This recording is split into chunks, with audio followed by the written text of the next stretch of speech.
Hello my dear friends, welcome to the selection classes. दोस्तों, second video bio की है। पहली वीडियो मैंने अपलोड करी थी, करीब 75 क्वेश्चंस हमने वहाँ पर अपलोड करे थे और आपको 75 क्वेश्चंस का रिवीजन कराया था। एक तरह से सुपर फास्ट रिवीजन सीरीज़ है और इसमें हिस्ट्री के मैं ऑलरेडी 100 क्वेश्चन अपलोड कर चुका हूँ और आने वाले टाइम में और भी सब्जेक्ट्स के क्वेश्चन हम लोग अपलोड करेंगे।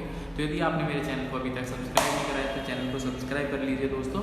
और ये जो वीडियोज़ हैं ना सिर्फ CGL 2020 के लिए, CHSL 2020 के लिए, जितने भी वनडे एग्जाम है जहाँ पर स्टैटिक जी के एक इंपॉर्टेंट सेक्शन होता है, जहाँ पर GS जी के आती है, तो उन एग्जाम्स के लिए ये वीडियो इंपॉर्टेंट होने वाली हैं। तो इन वीडियोस को आप शेयर करिए उन दोस्तों के बीच में भी जो कि किसी भी वनडे एग्जाम की तैयारी कर रहे हैं। UPSI का एग्जाम है, UPSC पैट का एग्जाम है और बाकी MTS वगैरह के जितने भी एग्जाम है जहाँ पर वनडे एग्जाम में जहाँ पर GS जी के आती है, तो आप यहाँ पर उसको शेयर कर सकते हैं।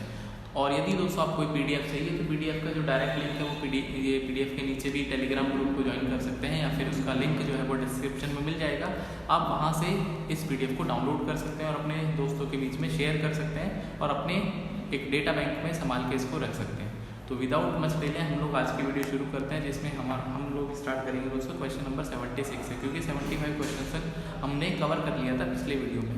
तो क्या कह रहा है दोस्तों, सवाल नंबर 76 की यदि मैं बात करता हूँ, कह रहा है in an accident a person brain was injured due to which he could not regulate body temperature, hunger and water balance. उसको भूख प्यास की दिक्कत हो गई, बॉडी टेम्परेचर मेंटेन नहीं है, तो उसके ब्रेन का कौन सा पार्ट दोस्तों अफेक्ट हो चुका है या हो सकता है, ये क्वेश्चन पूछा जा रहा है हमसे। ठीक है, तो यदि हम दोस्तों इसके ऑप्शंस की बात करेंगे तो 4 ऑप्शन अवेलेबल हैं। क्या सेरेबेलम उसका अफेक्ट हो चुका है, क्या मेडुला ऑब्लोंगेटा, हाइपोथैलेमस और कॉर्पस कॉलोसम। तो कौन सा पार्ट दोस्तों इसका बॉडी का या ब्रेन का अफेक्ट हो चुका है, तो यदि इसके उत्तर की बात करें दोस्तों, ऑप्शन नंबर ए इसका करेक्ट उत्तर है। मतलब सेरेबेलम जो है, यदि किसी के ब्रेन का सेरेबेलम अफेक्ट हो जाता है तो ये समझिए कि उसका जो बॉडी टेम्परेचर है वो मेंटेन नहीं हो पाएगा, वाटर बैलेंस भी प्रॉब्लम करेगा, उसको भूख प्यास की भी समस्या हो सकती है। तो चलिए बात करते हैं क्वेश्चन नंबर 77 क्या कह रहा है, which vein bring clean blood from lungs to the heart. ठीक है, कौन सी वेन्स दोस्तों क्लीन ब्लड लेके आती है लंग से हार्ट की तरफ। तो क्या रेनल वेन है, पल्मोनरी है, वेना केवा है या हेप्टिक वेन है। तो यदि आपने हार्ट का डायग्राम पढ़ा होगा तो ये सारी की सारी वेन्स आपको पता होंगी। यदि हम इसके ऑप्शन की बात करते हैं तो दोस्तों सवाल नंबर जो इसका ऑप्शन नंबर 2, पल्मोनरी वेन क्या करती है दोस्तों, वो लंग से हार्ट तक जो क्लीन ब्लड है उसको लेके आती है। आपको मुझे बताना है कि हार्ट से और दूसरे बॉडी तक जो क्लीन ब्लड जाता है वो कौन लेके जाता है, हार्ट से बॉडी में क्लीन ब्लड कौन लेके जाता है, आपको मुझे कमेंट करना है। नेक्स्ट सवाल दोस्तों, in the human body which one of the following hormones regulate blood calcium and phosphate. क्या वो ग्लूकागोन है, क्या ग्रोथ हार्मोन है, पैराथाइड हार्मोन है या फिर थायरोक्सिन है। कौन सा दोस्तों ऐसा हार्मोन है जो कि रेगुलेट करता है ब्लड कैल्शियम को या फिर फॉस्फेट को। ठीक है, ब्लड में कैल्शियम होता है, फॉस्फेट होता है, उसको कौन रेगुलेट करता है।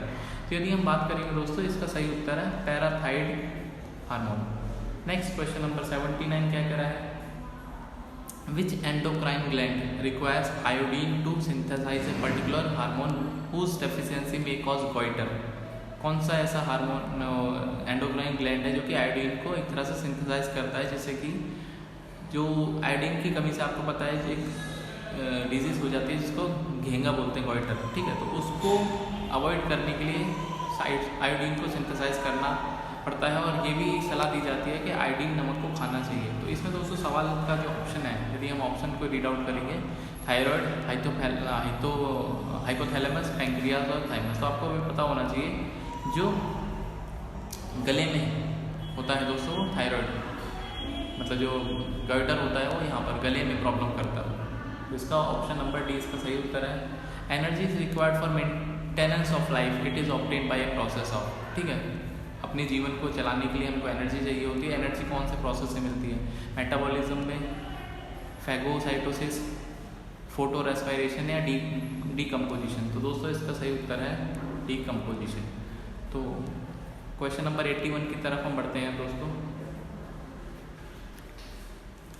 तो सवाल नंबर 81 दोस्तों क्या कह रहा है, which one of the following is not a part of nerves, axon, connective tissue, Schwann cell और स्मूथ मसल। कौन सा दोस्तों एक नर्व का पार्ट नहीं है। एक्सॉन तो डेफिनेटली है और इसका दोस्तों कनेक्टिव टिश्यू ये अपने आप में टिश्यू है, these are not the part of nerves. Next blood क्या है दोस्तों, कनेक्टिव टिश्यू है, एपिथेलियल टिश्यू है, दोनों है या फिर कुछ भी नहीं है। तो ये आपको पता होना चाहिए ब्लड इज अ टिश्यू, और कौन सा टिश्यू है दोस्तों, कनेक्टिव टिश्यू है ब्लड। नेक्स्ट यदि हम बात करेंगे क्वेश्चन नंबर नेक्स्ट जो भी है that is 83, the largest organ of human body क्या है, हार्ट, ब्रेन, लीवर और किडनी। तो दोस्तों यदि हम एक्सटर्नल ऑर्गन की बात करेंगे तो स्किन सबसे बड़ा लार्जेस्ट है, बट यदि हम इंटरनल जाएंगे बॉडी के अंदर की यदि हम बात करेंगे तो लीवर दोस्तों हमारे पास सबसे बड़ा ऑर्गन है। ये बहुत कंफ्यूजिंग सवाल हो जाता है।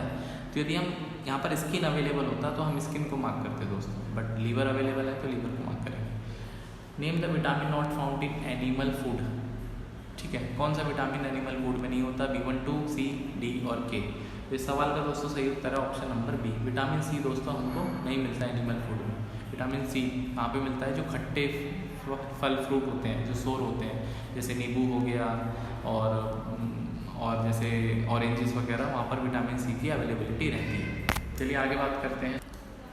Question number 85, which part became modified as the tusk of the element, canine, premolar, second incisor और मोलर। ठीक है, कौन सा जो मतलब एक एलिफेंट का जो दांत होता है वो टस्क बन जाता है, कनाइन होता है, प्रीमोलर होता है, सेकेंड इंसीजर होता है, फिर दोस्तों मोलर होता है। तो इस सवाल का सही उत्तर है option number C, it is option C, second incisor. Pairs of ribs found in man, ठीक है, कितने रिब्स फाउंड होते हैं एक आदमी के अंदर या एक ह्यूमन बीइंग के अंदर, कितने पेयर ऑफ रिब्स हैं, 12, 10, 14 या 11। तो इसका सही उत्तर दोस्तों 12 है। ये दोस्तों वो सवाल है जो कि अक्सर रिपीट होते रहते हैं। In human digestive system the process of digestion कहाँ से स्टार्ट होता है, ऑस्फेगस यहाँ होता है, बक्कल कैविटी, डोडेनम और स्टोमक। स्टोमक ये है, उसके ऊपर डोडेनम होता है। तो कहाँ से जो डाइजेशन प्रोसेस स्टार्ट होता है, इस सवाल का दोस्तों सही उत्तर है बक्कल कैविटी। बक्कल कैविटी ये हिस्सा। Volume of blood found in A healthy person कितना होता है, 3 से 4 लीटर, 4 से 5, 5 से 6, 6 से 7। तो इसका सही उत्तर है दोस्तों 4 से 5 जो लीटर ब्लड है वो एक ह्यूमन जो हेल्थी ह्यूमन है उसमें मिलता है। नेक्स्ट, प्यूरिफिकेशन ऑफ ब्लड कहाँ पे होता है, लंग्स में, हार्ट में, किडनी में या लीवर में। तो ये आपको पता होना चाहिए दोस्तों। प्यूरिफिकेशन ऑफ ब्लड की यदि हम बात करते हैं तो आई थिंक इसका सही उत्तर किडनी है, दैट इज सी ऑप्शन होना चाहिए। नेक्स्ट यदि हम बात करेंगे, invention of blood group is done by, किसने किया था ब्लड ग्रुप का इन्वेंशन, लैंडस्टेनर, लेवाइन विनर और लैंडस्टेनर विनर। तो इसका दोस्तों सही उत्तर है लैंडस्टेनर ने किया था। ब्लड ग्रुप की खोज किसने करी थी। Antigen presenting cells, specialized cell present in all of the following except, ठीक है, किडनी, लिम्फ नोड, स्किन और स्प्लीन। तो इसका दोस्तों सही उत्तर है that is lymph node. Next, which blood group is universal recipient, कौन सा दोस्तों ब्लड ग्रुप है जो कि सारे ब्लड ग्रुप को ले सकता है, उसको चेक की ज़रूरत नहीं है कि जो यूनिवर्सल है वो AB है, और डोनर कौन है दोस्तों O जो है वो यूनिवर्सल डोनर है, और रेसिपिएंट है दोस्तों AB किसी से भी ब्लड ले सकता है, बट RH फैक्टर मैच होता है दोस्तों। How many pair of nerves arises from vertebral column, vertebral column से कितने पेयर ऑफ नर्व्स अराइज होते हैं, 12, 13, 31 या 33। तो इसका दोस्तों सही उत्तर है option number 31, that is 31 pair. Foramen magnum is an aperture found in the, कहाँ पे मिलता है, ईयर में, लंग में, गर्डल में या स्कल में। तो इसका दोस्तों स्कल में मिलता है हमको ये, दैट इज स्कल, इसका सही उत्तर है।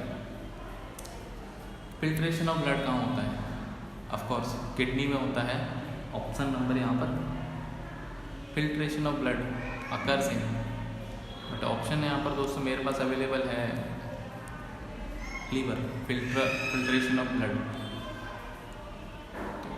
लीवर है इसका उत्तर। I check also one time. Male function of which organ causes diabetes, diabetes दोस्तों कहाँ से होता है, पैनक्रियाज, किडनी, हार्ट या लीवर। तो इसका सही उत्तर है दोस्तों पैनक्रियाज। जब आदमी की पैनक्रिया में प्रॉब्लम होने लगती है तो शुगर की बीमारी दोस्तों होने लगती है उसको। चलिए नेक्स्ट क्वेश्चन नंबर 97 पे चलते हैं। तो क्वेश्चन नंबर 97 आपकी स्क्रीन के ऊपर, amniocentesis is a technique used क्यों, to determine the sex of fetus, to test of amino acid, to test brain और नन ऑफ दिस। तो इसका दोस्तों सही उत्तर है जो फीटस होता है उसके सेक्स को डिटर्मिनेशन करने को हम एमोसेंटेसिस बोलते हैं, ठीक है।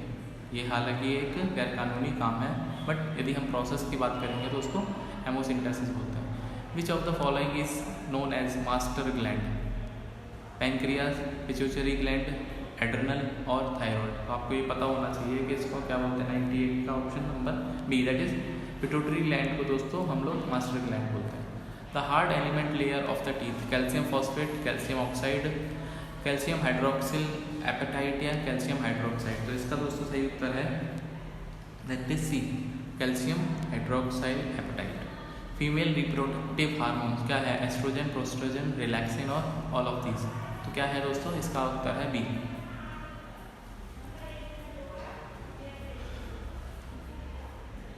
इसका दोस्तों उत्तर है all of these. Next, which organelle in the cell other than nucleus contain DNA? कौन से न्यूक्लियस को छोड़ के कहाँ पर डीएनए मिलता है? सेंट्रियोल, गोल्गी एपरेटस, लाइसोसोम या माइटोकॉन्ड्रिया। तो इसका दोस्तों सही उत्तर है माइटोकॉन्ड्रिया। माइटोकॉन्ड्रिया को दोस्तों एक और नाम से हम लोग जानते हैं जिसको बोलते हैं power house of the cell. ठीक है। Barr body is found in sperm, Sertoli cell, female somatic cell और मेल सोमैटिक सेल। तो दोस्तों इसका सही उत्तर है female somatic cell, that is option number सी।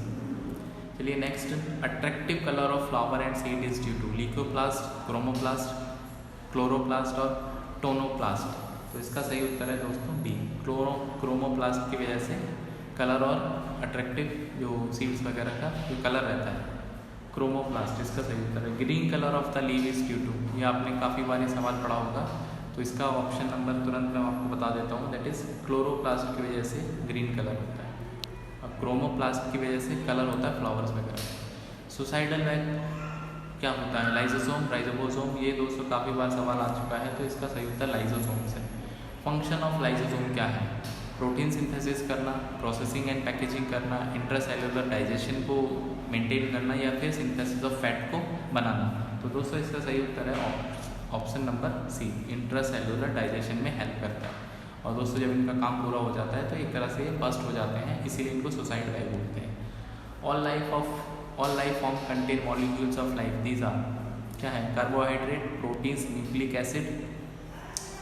तो यदि हम इसके ऑप्शन की बात करें तो न्यूक्लिक एसिड दोस्तों ऑल लाइफ फॉर्म कंटेन है, जो कि molecules of life nucleic acid की हम बात करते हैं। नेक्स्ट दोस्तों क्वेश्चन नंबर 108, सेलुलर टोटीपोटेंसी का क्या मतलब है? Synthesis of new sales, formation of new sales, formation of new species और फॉर्मेशन ऑफ न्यू प्लांट।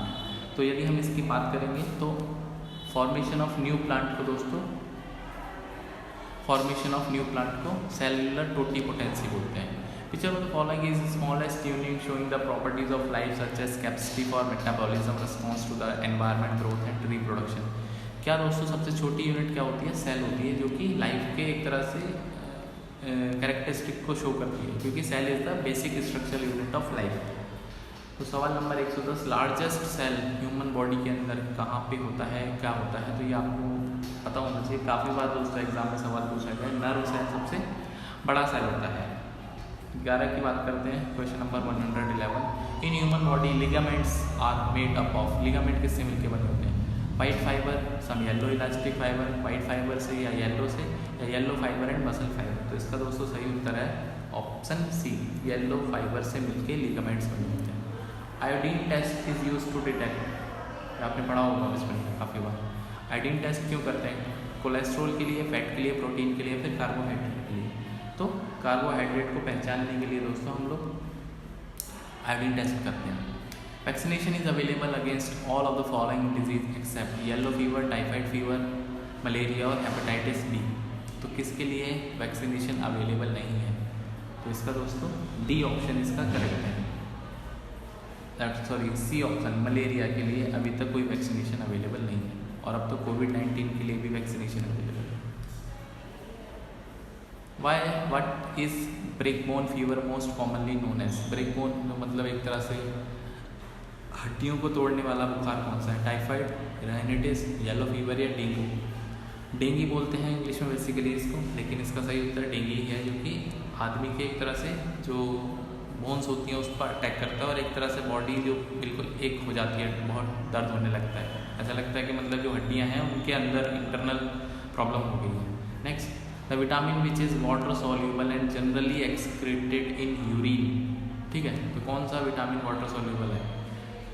तो यदि हम बात करेंगे दोस्तों वाटर सॉल्यूबल की, तो इसमें option number B, that is vitamin C. तो ये बात आपको दोस्तों पता होना चाहिए, जो विटामिन होते हैं फैट सॉल्यूबल और वाटर सॉल्यूबल। तो कीड़ा सब आप याद रख सकते हैं, KEDA, क्या KEDA, तो मैं यहाँ पर लिखने की कोशिश करता हूँ, KEDA। ठीक है, तो कीड़ा जो है दोस्तों ये फैट सॉल्यूबल है और बाकी जो है वो वाटर सॉल्यूबल है। Next, which of the following is involve in controlling blood sugar level? Pituitary gland, isolates of Langerhans. तो दोस्तों इसका सही उत्तर तो बी है, बट मैं ऑप्शन आगे भी आपको दिखा देता हूँ क्या क्या ऑप्शन इसके अवेलेबल थे। हाइपोथैलेमस और स्प्लीन, तो इसका सही उत्तर है isolate of Langerhans. Nosocomial infection is acquired from nose of humans, acquired from nasal cavity, hospital acquired and endemic disease। क्या है दोस्तों? तो इसका सही उत्तर है सी। Deficiency of which of the following elements is responsible for weakening of bones? हड्डियाँ कमजोर करने के लिए कौन सा डेफिशिएंसी, मतलब किसकी वजह से हड्डियाँ कमजोर होती हैं? कैल्शियम, फास्फोरस, नाइट्रोजन या फिर कार्बन सेलेक्ट कार्बन। तो कौन सा ऑप्शन दोस्तों इसमें करेक्ट है? यदि हम ऑप्शन की बात करेंगे, ए ऑप्शन, दैट इज़ 1 और 2, कैल्शियम एंड फास्फोरस की वजह से हड्डियाँ दोस्तों कमज़ोर हो जाती हैं। इसीलिए बोलते हैं कि दूध वगैरह पीना चाहिए, क्योंकि इसमें कैल्शियम की मात्रा ज़्यादा होती है। प्रोटीन्स दाल लेनी चाहिए। द DPT वैक्सीन, DPT क्या है? Is a mixture of 3 vaccine use to immunize against 3 medical condition disease. क्या है DPT? Diphtheria, pneumonia, tuberculosis, diarrhoea, pertussis, tetanus. Diarrhoea, pertussis, tuberculosis या डिप्थीरिया, पर्टूसिस और टिटनेस। तो दोस्तों इसका सही उत्तर है डी, डिप्थीरिया, पर्टूसिस और टिटनेस को इम्यूनाइज करने के लिए DPT की वैक्सीन बच्चों को दी जाती है। Xerophthalmia in human being is caused due to deficiency of. Xerophthalmia दोस्तों क्या होता है कि किसकी वजह से होता है? सवाल तो दोस्तों ये है, हमसे ये पूछा जा रहा है कि किसके विटामिन की लैक ऑफ विच विटामिन जीरोथैल्मिया होता है। तो इसका सही उत्तर दोस्तों सी, विटामिन ए की वजह से जीरोथैल्मिया होता है। Who invented the vaccination for small pox? Patrick, Grand Banting, Alexander Fleming, Edward Jenner और लुइस पाश्चर। तो इसका सही उत्तर दोस्तों एडवर्ड जिनर ने स्मॉल पॉक्स के टीके की खोज करी थी। Protein energy malnutrition causes? Marasmus, rickets, beri और पेलाग्रा। तो प्रोटीन एनर्जी मेल न्यूट्रिशन, यदि प्रोटीन ना मिले तो कौन सी बीमारी होने की संभावना है? तो इसमें मैरास्मस दोस्तों, हड्डियाँ बिल्कुल ऐसे टेढ़ी मेढ़ी हो जाती है बच्चों की।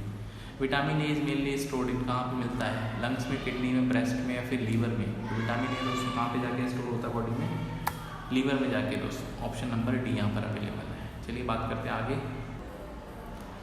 Precursor of which of the following vitamin comes from beta carotene? Vitamin A, C, D और के। तो क्या है दोस्तों सही उत्तर इसका? That is C, vitamin D. Next, typhoid and cholera are typical example of. हाँ, किससे होता है? Infectious disease, airborne disease, waterborne disease या फिर नन ऑफ दीज। तो टाइफाइड या कॉलेरा देखा होगा आपने, ये कहाँ से, मतलब इनकी जो जेनेसिस क्या है? तो जेनेसिस की यदि हम बात करेंगे दोस्तों, तो ये इन्फेक्शियस डिजीज है एक तरह से। ब्लड कैंसर को क्या बोलते हैं? लुकोमा, लुकोडर्मा, लुकेमिया, हीमोफीलिया या फिर एनीमिया। एनीमिया दोस्तों ब्लड की कमी को बोलते हैं। तो यदि कुछ लोग इसको सोचेंगे तुरंत से एनीमिया, बट लुकेमिया दोस्तों क्या है? ब्लड कैंसर है। विच of the following is most injurious growing population of India? क्या है most injurious growing population of India? Opium, धतूरा, गांजा और टोबैको। तो इसका सही उत्तर है दोस्तों tobacco. The word vaccination has been derived from Latin word which relates to pig, horse, cow और dog। तो उसका सही उत्तर है दोस्तों C, cow। Who is the father of genetics? तो आपको पता होना चाहिए, मेंडल ने इसके ऊपर काफ़ी रिसर्च करी थी, इसलिए उनको फादर ऑफ जेनेटिक्स बोलते हैं। बी ऑप्शन इसमें करेक्ट है। The word genesis was given by, लेकिन वर्ड किसने दिया था? मॉर्गन, मेंडल और जॉनासन और ब्रिज। तो इसका सही उत्तर है दोस्तों सी, जॉनासन ने टर्म कॉइन करी थी जीन, लेकिन फादर ऑफ जो जेनेटिक्स है वो मेंडल है। Double helix model of DNA is given by, किसने दिया था दोस्तों डबल हेलिक्स? ल्यूवेनहॉक, वॉटसन क्रिक, डेल्टन या सेलेथ? तो इसका सही उत्तर है दोस्तों सी, वॉटसन एंड क्रिक ने डबल हेलिक्स स्ट्रक्चर बताया था डीएनए का। DNA fingerprinting is a technique used for the detection of Alzheimer disease, disputed parentage, AIDS और येलो फीवर। तो ये दोस्तों आपको पता होना चाहिए। इसका सही उत्तर है जब पेरेंट्स का पता करना होता है बच्चे को कि हमारे पेरेंट्स या बच्चे का एक लिंक देखना होता है, तो डीएनए फिंगरप्रिंट से उसको आसानी से पता कर सकते हैं। तो next, differentiation of organs and tissues in a developing organism is associated with differential expression of genes, development mutation, deletion of genes और लीथल म्यूटेशन। तो इसका दोस्तों सही उत्तर है differential expression of genes. Next question number 134 पे हम चलते हैं। Reverse transcription was discovered by, Watson Crick ने तो नहीं करा था क्योंकि इन्होंने अभी मैंने आपको बताया डीएनए के बारे में बताया था, एंड हरगोविंद खुराना, लेमिन एंड बेल्टमोर और बेडल एंड टेटम। तो इसका दोस्तों सही उत्तर है लेमिन एंड बेल्टमोर। हरगोविंद खुराना जी हमारे हिंदुस्तान के एक बायोलॉजिस्ट बोल सकते हैं, डॉक्टर बोल सकते हैं उनको, उनका भी नाम काफ़ी फेमस है। आपको मुझे बताना है कि उन्होंने किसकी खोज करी थी।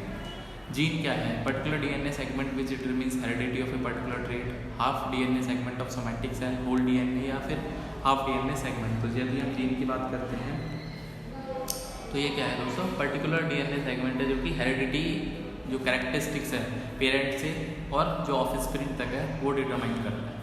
Next, when one gene pair hides the effect of other unit the phenomena is referred to, क्या बोलते हैं दोस्तों? None of the option, epistasis, dominance या म्यूटेशन। तो देखा होगा यदि मान लो एक जीन का डोमिनेंस ज़्यादा हो जाए दूसरी जीन के मुकाबले तो उसको क्या बोलते हैं दोस्तों? तो इसका सही उत्तर है दैट इज, यदि हम 136 ऑप्शन की बात करें D, epistasis. Life originate by chemosynthesis was proved in the laboratory by, तो ये किसने किया था इसकी discovery? T option that is Miller. Next, homologous organs क्या होते हैं? Dissimilar origin, dissimilar structure, dissimilar origin but similar function, dissimilar origin with similar और डिसिमिलर फंक्शन, और या फिर dissimilar origin with dissimilar function. तो इसका दोस्तों सही उत्तर है सी, डिसिमिलर ऑरिजिन और डिसिमिलर फंक्शन, ये होमोलोगस होते हैं। एनालोगस क्या होता है आपको मुझे बताना है। The term ecosystem is first given by Reiter, Aristotle, Tansley और हेकेल। किसने दी थी दोस्तों? ये टेंसले ने सबसे पहले इकोसिस्टम की टर्म डिफाइन करी थी। Which of the following is correct sequence of a food chain? Diatom, crustaceans, herrings, crustaceans, diatoms, herrings, diatoms, herrings और क्रुस्टेन, और क्रस्टेसेंस, हेरिंग्स और डायटम। इसका दोस्तों सही उत्तर है, यदि आपने वेब चेन पढ़ी होगी तो DCH, दैट इज डायटम्स, और फिर क्रुस्टेसेंस और हेरिंग्स। नेक्स्ट दोस्तों बात करते हैं हम। Next, vulture which used to be very common in Indian countryside some years ago are rarely seen nowadays.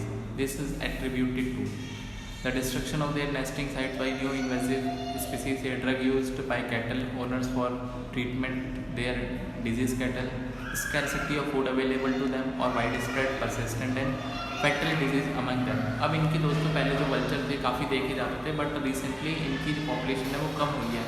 तो इसका रीज़न क्या है दोस्तों? इसका रीज़न ये है कि द डिस्ट्रक्शन जो है इनका नेस्टिंग, जहाँ पे इनका नेचुरल हैबिटेट है उसको प्रॉपरली हैबिटेट नहीं मिल रहा है, जिसकी वजह से उनकी पॉपुलेशन डिक्रीज हो रही है।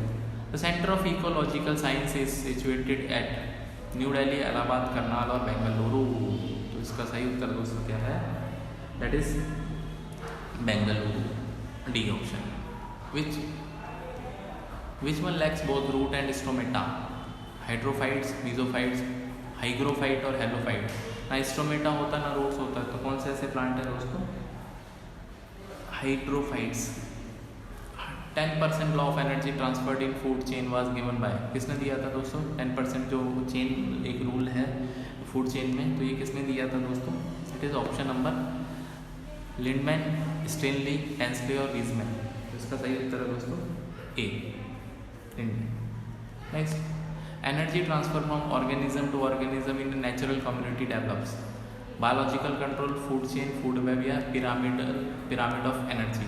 ठीक है, तो एनर्जी ट्रांसफर होती है ऑर्गेनिज्म से ऑर्गेनिज्म। यदि हम नेचुरल कम्युनिटी की बात करते हैं तो ये क्यों होती है? फूड चेन की वजह से, फूड वेब की वजह से, पिरामिड ऑफ एनर्जी की वजह से, या फिर बायोलॉजिकल कंट्रोल की वजह से। तो उसको सही उत्तर है दोस्तों दैट इज़ फूड वेब की वजह से। फूड वेब एक नेचुरल फिनोमिना है जहाँ पर जो एक दूसरे का एनिमल का फूड है वो आपस में कहीं ना कहीं इंटरकनेक्ट है। नेचर ने ये सब चीज़ें अपने आप में बैलेंस कर रखी है, but we the human being जिन्होंने चीज़ों को डिस्ट्रॉय करना शुरू करा। Next, pyramid of energy in an ecosystem is always inverted, always upright, spindle shape, both upright and inverted depending upon the ecosystem. तो दोस्तों इसका सही उत्तर है कि डिपेंड करता है इकोसिस्टम किस तरह का है। या तो ये अपराइट ट्राइंगल शेप का होता है दैट इज अपराइट, या फिर ये नीचे की तरफ भी इन्वर्टेड हो सकता है। ठीक है, next, eco mark is given to an Indian product which is rich in protein, environmental friendly, economically viable और प्योर एंड अडल्ट्रेट। तो इको मार्क किसको, कौन से प्रोडक्ट को दोस्तों इको मार्क बोलते हैं? क्योंकि एनवायरमेंटल फ्रेंडली होता है, क्योंकि इको फ्रेंडली है तभी तो इको मार्क है। The world's only floating national park is situated in, Manipur में है दोस्तों इसका सही उत्तर। और आपको मुझे इसका नाम बताना है कि इस पार्क का क्या नाम है। तो आप मुझे बता पाएंगे क्या? हाँ, कि वर्ल्ड मतलब ये दुनिया का पहला फ्लोटिंग नेशनल पार्क है, तो आप मुझे बताना है इसका नाम क्या है। ठीक है, तो कमेंट करना मुझे। चलिए next, which one of the following can be found as a pollutants in the drinking water? तो आर्सेनिक, सॉर्बिटल, फ्लोराइड, फॉर्मल्डिहाइड और यूरेनियम। पानी की जो गंदगी है या जो पानी दोस्तों जो पॉल्यूट होता है वो किसकी वजह से होता है? एक तरह से आपसे पूछा जा रहा है। तो इस सवाल का दोस्तों सही उत्तर है दैट इज आर्सेनिक की वजह से प्रॉब्लमेटिक हो जाता है पानी पीना, और उसकी वजह से बीमारी काफ़ी हो जाती है। The most important indoor air pollutant, घर के अंदर इंडोर एयर पॉल्यूटेंट कौन सा है? सल्फर डाइऑक्साइड है क्या, carbon dioxide, nitrogen oxide, radon gas, या फिर इनमें से कुछ भी नहीं? तो क्या है दोस्तों इसका सही उत्तर? That is D, radon. Which one of the following is the best indicator of SO2? Bryophyte, lichen, algae और टेरिडोफाइट। तो इसका सही उत्तर है दोस्तों लिचिन। BOD क्या है? Biological oxygen deficit, biosphere oxygen demand, biological oxygen demand, या फिर इनमें से कुछ भी नहीं। तो दोस्तों ये है biological oxygen demand. Next, match करना है, मैच द फॉलोइंग है एक तरह से, लिस्ट 1 लिस्ट 2। तो लिस्ट 1 में एयर पॉल्यूटेंट उसका इफेक्ट, क्लोरोफ्लोरोकार्बन की वजह से आपको पता है क्या होता है? That is depletion of ozone layer. Sulphur dioxide की वजह से क्या होता है? हार्मफुल ह्यूमन नर्वस सिस्टम होता है क्या top most contribution to the green house. तो ग्रीन हाउस दोस्तों इफेक्ट कौन देता है? That is carbon dioxide. ठीक है, तो यदि हम डी का ऑप्शन देखें तो 4 आना चाहिए, तो ऑप्शन नंबर सी और डी अवेलेबल है यहाँ पर। तो इसका दोस्तों सही उत्तर है सी, दैट इज। और जो मैंने बताया था ना अभी आपको, देखो यदि मैं क्लोरोफ्लोरोकार्बन ए की बात करता हूँ तो डिप्लीशन मिल रहा है उसको, ए का ऑप्शन नंबर 2 है। तो यहाँ से आप मैच कर सकते हैं, आसान सवाल ही। Cyanide poisoning causes death in seconds because. हाँ, साइनाइड दोस्तों आपने देखा होगा एक कैसे कैप्सूल सा होता है, तो जो टेररिस्ट वगैरह होते हैं जिनको जानकारी नहीं देनी होती, जिनको मरना होता है, तुरंत अपनी जीभ के नीचे लगा लेता है। आज तक दोस्तों ये नहीं बता पाया साइनाइड का कि टेस्ट कैसा है, वो खट्टा है कि मीठा है, सोर है, बिटर है, क्या है, कुछ नहीं पता साइनाइड का। सेकेंड्स में डेथ हो जाती है दोस्तों। तो क्यों होता है? It causes lysis of red, it denatures enzyme of human heart muscle, causes cardiac arrest और ब्रेक द इलेक्ट्रॉन। तो दोस्तों इसका सही उत्तर है D, it breaks the electron. Next, sound become hazardous noise pollution level. तो साउंड का threshold value क्या है, उससे ऊपर दोस्तों वो एक तरह से नॉइज जो है वो पॉल्यूटेंट का काम करती है, मतलब ध्वनि प्रदूषण होता है। तो क्या लेवल है? 30 dB, 80 dB, 100 dB या फिर 120 dB, डेसिबल दोस्तों बोलते हैं। तो इसका दोस्तों 80 dB से यदि हमारे पास साउंड की अवेलेबिलिटी है, इसका मतलब साउंड पोल्यूशन हो रहा है। Which gas is responsible for the global warming? क्या है? CO2, CH4, मीथेन और कार्बन डाइऑक्साइड। सिर्फ मीथेन, O2, CO2 या फिर O2? तो इसका सही उत्तर है दोस्तों CO2 और CH4 ग्लोबल वार्मिंग की वजह से। और ग्रीन हाउस इफेक्ट गैस कौन सी है? CO2। Which of the following appear to be a significant potential for accumulation through food chain, DDT, parathion, lindane और कार्बाइन। तो इसका सही उत्तर है दोस्तों A, that is DDT। DDT देखा आपने, पेस्टिसाइड वगैरह होता है उसमें छिड़कते हैं प्लांट्स में। ओजोन डे दोस्तों कब मनाते हैं? 30 जनवरी, 16 सितंबर, 21 अप्रैल या फिर 25 दिसंबर। कब मनाते हैं दोस्तों ozone layer, that is ozone day 16 सितंबर को मनाया जाता है दोस्तों। Consider the following statement. Kyoto protocol came into force in the year 2005। Kyoto protocol आपको पता होना चाहिए, एनवायरनमेंट को सुरक्षित करने के लिए एक तरह से जो वर्ल्ड के लीडर्स हैं वो बैठते हैं, बट बैठते ही पता नहीं क्या करते हैं, मुझे तो नहीं समझ में आता। Kyoto protocol deals primarily with the depression of ozone layer, methane as green house gas is more harmful than CO2। इनमें से कौन सा ऑप्शन दोस्तों करेक्ट है? तो करेक्ट ऑप्शन की यदि हम बात करेंगे दैट इज बी, 1 और 3। मतलब 2005 में इसकी शुरुआत हुई थी और जो मीथेन है वो CO2 से ज़्यादा खतरनाक है यदि हम ग्रीन हाउस गैसेस की बात करते हैं। Next, double helix model of DNA। अभी मैंने आपको बताया था, इसका सही उत्तर है Watson and Crick. August Weismann proposed natural selection theory, germ plasm theory, modern synthetic theory या फिर इनहेरिटेंस ऑफ एक्वायर्ड कैरेक्टर्स। तो इन्होंने कौन सी थ्योरी का एक तरह से प्रपोजल दिया था या प्रपोज करी थी? तो इसका सही उत्तर है दोस्तों नेचुरल सिलेक्शन थ्योरी। ठीक है, नेक्स्ट बात करते हैं। मैच द फॉलोइंग है ये भी। लिस्ट 1 में एयर पॉल्यूटेंट, लिस्ट 2 में इफेक्ट। आइसोटोप ऑफ यूरेनियम से क्या प्रॉब्लम होती है? क्या कैंसर होता है? ट्रीटमेंट होता है कैंसर का, फिर ट्रीटमेंट ऑफ गॉइटर होता है, ट्रीटमेंट ऑफ सेकेंडरी कैंसर होता है, फिर न्यूक्लियर फ्यूल है। ठीक है, तो ये बात आपको पता होना चाहिए, जो आइसोटोप है यूरेनियम का वो क्या है? न्यूक्लियर फ्यूल है। तो यदि मैं इसको डी को देखूंगा तो या तो ऑप्शन नंबर बी अवेलेबल है या तो सी अवेलेबल है। और यदि हम आइसोटोप ऑफ आयोडीन की बात करते हैं तो मैंने बताया था आयोडीन की कमी से गेंगा रोग हो सकता है, तो उसको ठीक करने के लिए आयोडीन चाहिए। तो इसका दोस्तों सी का सेकंड ऑप्शन है, तो सी का सेकंड ऑप्शन सी अवेलेबल है, तो आप देख पाएंगे इसका सही उत्तर है सी।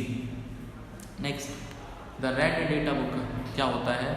उसमें जो इंफॉर्मेशन होती है all the wild plants and animal which is in danger of extinction has been published by which of the following. ठीक है, कौन सी संस्था उसको पब्लिश करती है? क्या IUCN है, क्या WWF है, क्या WCO है या फिर UNEP है, यूनाइटेड नेशन यूनियन प्रोग्राम। इनमें से कौन सी संस्था रेड डेटा बुक को पब्लिश करती है? तो इसका दोस्तों IUCN, international union for the conservation of natural and natural resources. Consider the following regions of India, western Ghat, Aravalli, eastern regions. तो which of the above are the biodiversity hot spot? कौन से हैं? वेस्टर्न घाट, अरावली या ईस्टर्न हिमालयाज में से biodiversity hot spots कौन से हैं? तो बी ऑप्शन इसका करेक्ट है, इट इज बी। तो इट इज 1 और 3, वेस्टर्न घाट और ईस्टर्न हिमालयाज। अरावली दोस्तों not a biodiversity hot spot. Which one of the following the largest biosphere reserve of India? क्या है? काजीरंगा, सुंदरबन, बांदीपुर या फिर पेरियार। पेरियार कहाँ पे है? केरला में है। सुंदरबन ये हमारा ये कोलकाता रीजन की तरफ। Bandipur I think Madhya Pradesh. काजीरंगा कहाँ पर है? काजीरंगा आप मुझे कमेंट करके बताना। तो यदि हम इसके ऑप्शन की बात करेंगे तो बी ऑप्शन करेक्ट है, दैट इज सुंदरबन दोस्तों। सबसे बड़ा डेल्टा भी वही है। विच of the following is biological method of soil conservation? Contour farming, contour terracing, गली कंट्रोल या फिर बेसिंग लिस्टिंग। तो इसमें से कौन सा दोस्तों बेस्ट मेथड है, बायोलॉजिकल मेथड है सॉइल कंजर्वेशन का? तो contour farming. Next, according to your text what can be thought of as genetic library that keeps life going on earth? a bioengineering lab, human genes, human genome project या फिर biodiversity. Life जो है वो अर्थ पर possible है या फिर चलती जा रही है, क्यों? क्योंकि एक मिनट, तो दोस्तों इसका सही उत्तर है बायोडाइवर्सिटी की वजह से। The genetically engineered golden rich is rice, golden rice is rich in which of the following? ठीक है, तो जेनेटिकली इंजीनियर्ड जो गोल्डन राइस है वो मतलब रिच है किस में? विटामिन ए में, निकोटीन एसिड में, B carotene, vitamin A, folic acid, B carotene and iron, vitamin A and niacin. तो इसमें से कौन से में रिच है वो दोस्तों? B, that is carotene, vitamin A and folic acid. Recombinant DNA technology, genetic engineering allows genes to be transferred across animals, species of plants, from animals to plant, from microorganism to higher organism. तो select the correct answer दोस्तों इसमें क्या है? तो correct answer दोस्तों क्या एक है? 1 only, 2 and 3, 1 and 3 and 1, 2 and 3। दोस्तों 1 and 3 मतलब क्या है कि जो रिकॉम्बिनेंट डीएनए टेक्नोलॉजी है वो क्या अलाउ करता है? Genes to be transferred. तो जीन्स कहाँ से कहाँ तक ट्रांसफर्ड होते हैं? That is animal species plant में, या फिर छोटे माइक्रो ऑर्गेनिज्म से हायर लेवल के में। A clone is a group of individual obtain through clone दोस्तों self pollination, micro propagation, hybridization या फिर क्रॉस पॉलिनेशन। तो इसका दोस्तों सही उत्तर है micro propagation. First hormone prepared by genetic engineering क्या है? ऑक्सीटोसिन, सोमेटोट्रोपिन, एड्रेनालिन और इंसुलिन। तो इंसुलिन दोस्तों क्या आपको लगता है? दैट इज इंसुलिन दी जाती है ना किसको? ब्लड शुगर के पेशेंट को। तो वो क्या है? जेनेटिकली हार्मोन, पहला हार्मोन जो कि जेनेटिकली इंजीनियरिंग की वजह से डेवलप हुआ है। A genetically engineered form of brinjal known as the BT brinjal has been developed. The objective of this BT brinjal दोस्तों क्या है? To make it pest resistant, to improve its taste and nutritive qualities, to make it drought resistant, to make it shelf life longer. दोस्तों paste resistance है BT brinjal को बनाया इसलिए गया है कि पेस्ट रेजिस्टेंट है ये, मतलब जब हम पेस्टिसाइड करते हैं तो उसका इम्पैक्ट नहीं आता BT brinjal पे। लास्ट क्वेश्चन दोस्तों, और लास्ट क्वेश्चन है सेशन का, with reference to stem cell frequently in the news which of the following statements are correct? Stem cells can be derived from mammals only, can be used for screening new drug, stem cells can be used for medical therapies. तो दोस्तों तीनों ही ये बातें सही है कि जो stem cell है वो सब में यूज़ होता है। तो दोस्तों ये करीब 175 क्वेश्चन हमने यहाँ पर कवर करे। 173 यदि हम प्रिसाइसली बात करें बायो पे, तो ये काफ़ी इंपॉर्टेंट सवाल है। और आप इन जो PDF है यदि आप पाना चाहते हैं तो मेरा टेलीग्राम ग्रुप इसके नीचे गिवन है, यहाँ पर आप देख पाएंगे PDF के नीचे, या तो आप यहाँ से कॉपी कर सकते हैं डेटा को, या फिर द सिलेक्शन क्लासेस आप टाइप करिए तो ये PDF दोस्तों वहाँ पर आपको अवेलेबल मिलते हैं दोस्तों। नेक्स्ट वीडियो में एक और सब्जेक्ट के साथ में उसके MCQ लेके आएंगे और सुपर फास्ट रिविजन को आगे बढ़ाएंगे। तब तक के लिए अपना ध्यान रखिए एंड प्लीज़ चैनल को सब्सक्राइब करिए। Bye, take care.